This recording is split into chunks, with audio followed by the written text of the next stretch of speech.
And schools across the country open for the first term of this academic year with reassurances from government that no child will be sent away from school on account of lack of school fees. The Cabinet Secretary for Education, Professor George Magoha, says the government has already released close to 18 billion shillings for both free primary and secondary school education fees for this term. The start of another academic year beckons for parents and students across the country.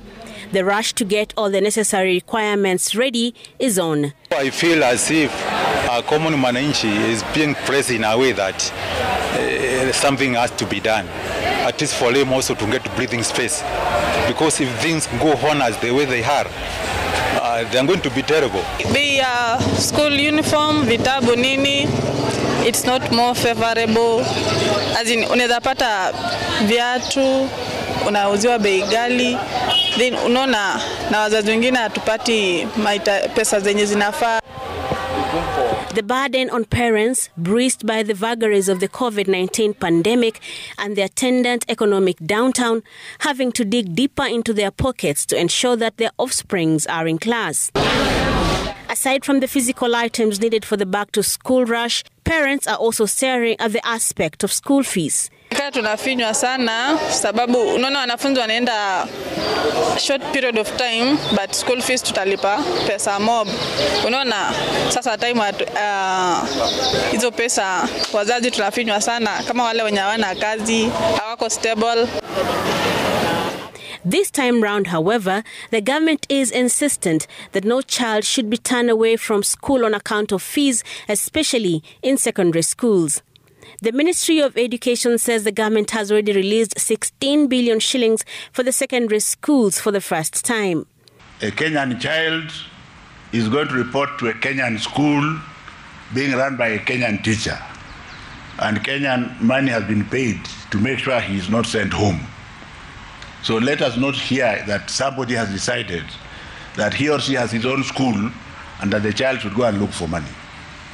Let us be reasonable because parents have really tried.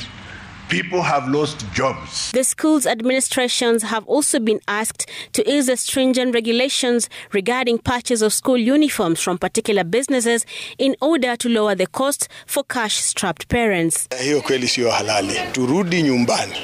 Tuangalie zile barua zetu za kuita wanafunzi kuja form 1. Waziangalie tena waone ni nini kile ambacho tumeweka pale ambacho kitazuia mtoto kuja shuleni. As the schools reopen for the first term that will last only 10 weeks, the Ministry of Education is also relaxing some of the rules that have been implemented in response to the COVID-19 pandemic. Students and pupils will now not be confined to class for the duration of the term. Let schools engage in the normal co-curricular activities so that we don't say that the year is very short, everybody must stay in class and learn all the time.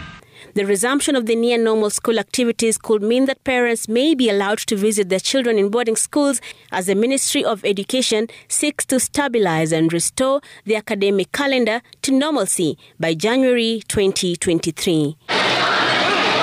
Brenda Wanga, Citizen TV, Nairobi.